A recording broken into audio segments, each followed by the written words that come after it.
ओम निरंजनं नित्यम् अनन्तरूपं भक्तानुकम्पाधृतविग्रहं वै ईशावतारं परमेशमिड्यं तं रामकृष्णं शिरसा नमामः।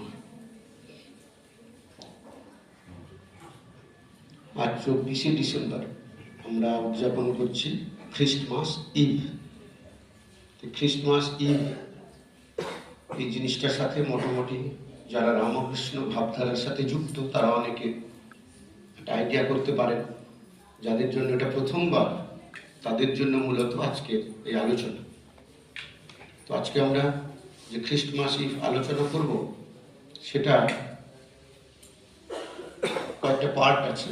প্রথমে শ্রীরামকৃষ্ণদেব, তারপরে ভগবান যীশু খ্রিস্টদেব, তারপরে খ্রিস্টমাস ইভ, তারপরে রামকৃষ্ণ মিশন। প্রথমে শ্রীরামকৃষ্ণদেব, তারপরে যীশু খ্রিস্টদেব, তারপরে খ্রিস্টমাস ইভ, তারপরে রামকৃষ্ণ মিশন। তো এই আলোচনাটা মূলত তথ্য নির্ভর, মানে জাস্ট ডাটা কিছু। এটার মধ্যে দার্শনিক চিন্তা ভাবনা সেটা নেই।